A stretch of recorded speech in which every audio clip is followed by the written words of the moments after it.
5-1. Now, what I thought I'd show you today is some blues rhythm, some ways to spice things up a little bit. So I'll go around to 12-bar blues and I'll just improvise this and then I'll try and show you some ideas. So here we go. 2, 3, 4.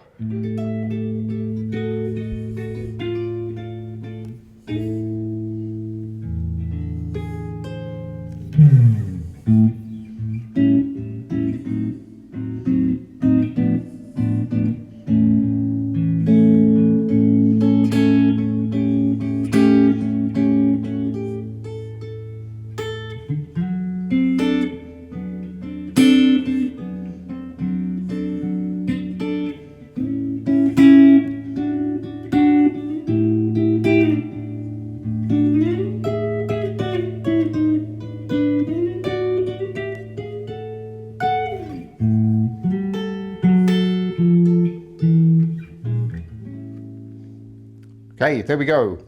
That was kind of a variation on the blues. Like when you're making things up, the thing about doing it is you've got to know a lot of kind of different voicings and little tricks you can do. So let me see if I can remember what I did here. Now I started with this little thing. This is a cool idea. Now where this comes from is, if you think of this A triad here on the 10th fret, what I'm doing is I'm keeping the A where it is, but see I move up these two notes 1, 2, 3 places, all right, and then you leave the A where it is and slowly goes down.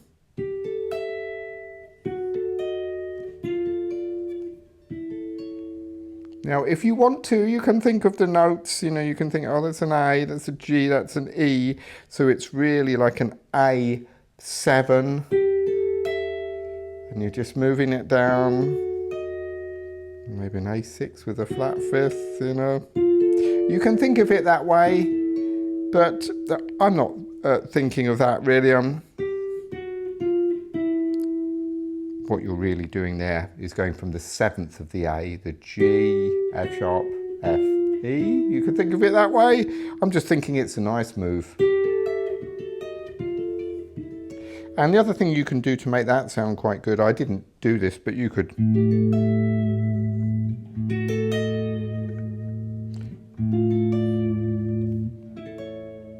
And that's where you're using your own, but I don't have my bar in, so that's why I'm doing it that way. So it's always good to have a little intro, if you can, on the blues. That always sounds good. You can use a couple of other turnarounds. So that's an idea you might want to use. So raise up, you know, the 5th and the 3rd, 1, 2, 3 places, and then descend. Sounds good. Okay, now when I went into, what did I do after that? Oh yes, I played, instead of playing this like E7 chord, what I did was I played an E augmented chord. So that's an E triad, but you raise the 5th, the B, and then you get this. I wanted to do it in that position because I was there. And I just added the open E. And that makes it sound quite impressive. Now, when I went into the blues, obviously you could just do this, right? Which is the normal way, but it's nice if you can to create movement. This is one of these things, oh my gosh, when you're creating movement, you think when you're first starting guitar, like, how do you do that? Well, there's a few little tricks, and that is you can play, if you think of the A major scale, that's A, B, C sharp, and we're in the key of A, this blues. What you can do is you can play things called thirds. I'll just go over this quickly. If you're not familiar with it, let me know, I can make a video on it. But thirds is a way to harmonize those first 3 notes. You can do it with the whole scale actually. But what that allows you to do is, instead of, you know, just playing, you can have some movement.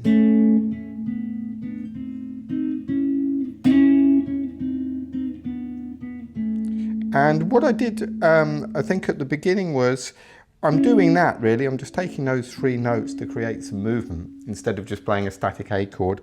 But I added that note, so this is the 5th fret on the B, 6 here, go down again, and then finish on the A chord. So that's quite good. But what I did is I added this 5th fret, which is the G note. Again, it's very similar to what we did here. In fact, it's exactly the same thing.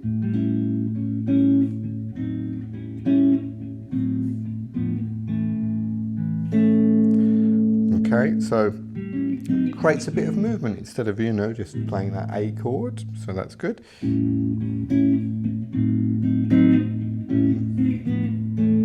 And then I went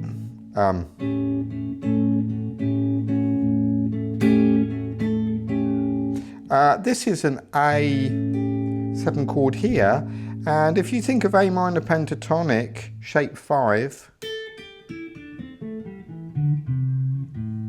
see how you can, with this chord down, this is the G that makes it the 7th chord. You can use that pentatonic shape around that, and with the A chord again,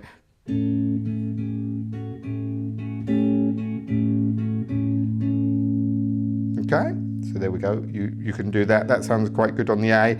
Again, creating, it's not like a static chord, you're creating different moves with that, which sound good. Now, what did I do for the D chord? Let's see, do you know what, I can't remember what I did. I'm going to have to watch that back, but I think I may have gone to this chord.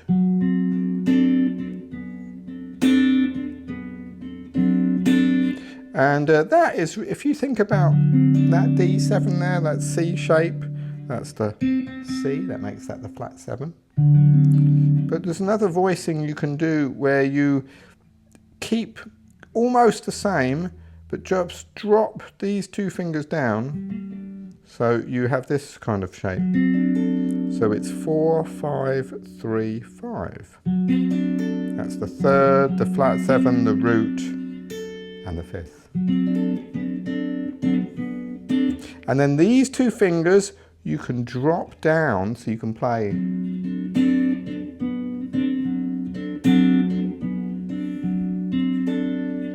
Okay, that's the D chord. I think that's what I did. You can watch it back and correct me if I'm wrong. And then I went back to the A chord again, and this time I think I played this.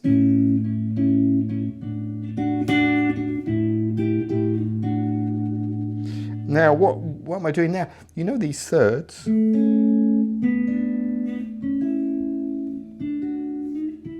I just went up, continued to go up those harmonized thirds instead of going down. You could go down again, right? If you wanted to, but I just wanted to make it a bit different.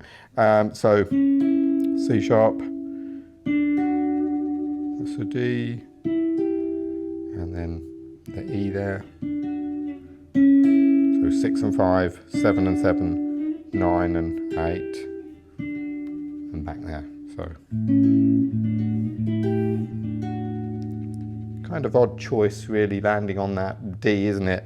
But anyway, that's what I did. If I'd have thought about that, I might have done it a bit better. Okay, now we come to the E chord, right? The turnaround, and I think I played. Now this, what is this? Here's the E chord, so you want this kind of turnaround. 2, 3, 4, D. That's what we're really playing, but we want to make that a bit more exciting. So what I did there was, I'm thinking now of, you know, we talked about thirds. There's another thing you can do called sixes. Again, let me know if you want a lesson on this. You can have a look on the internet. There's billions of lessons on thirds and sixes. So this is where you're starting on the E. So that's the E for the E. That note is the flat 7, making that, you know. Okay, and then I do this. And again, I'm just going down sixes in there. E mixolydian sixes. Have a look at that if it's confusing, but that's the notes. And then for the D, I do the same thing.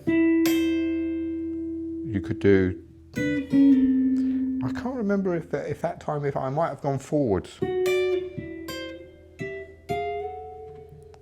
Up sixes that time.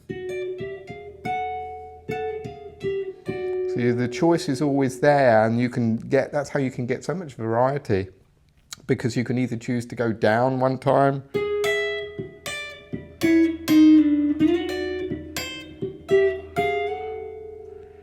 and then I finished, I think, with, that's a classic turnaround, open A string, then you've got the A note and the flat 7 again. And can you see, going to the 4th fret, the F sharp, the F, and you can finish with that A sharp to A7. Can you see though throughout this blues, it may seem like you're doing a lot, but it all started, you know, from when I did this. Can you see that move? G, F sharp, F, E, and this one I did here, G, F sharp, and this, they're all, those first two were the same notes, but this one, they're all descending lines going down.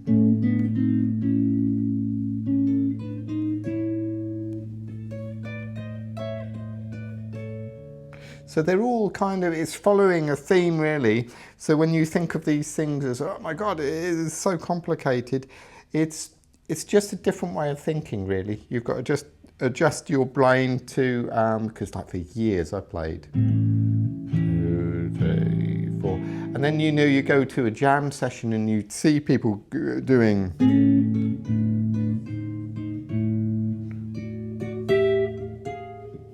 and you think, oh my God, what are they doing? How do they know so many chords? Well, it's just learning these little tricks, really. And when you watch people play, that's what they do. The frustrating thing is, though, it's kind of like no one tells you. And sometimes it takes you years to stumble upon this stuff, you know. So there's a few tricks that I use. There's lots more that you can do, but I don't want to overwhelm you in this video. So have a go with that. They're cool, cool ideas to try out. So let me know what you think, and see you next time.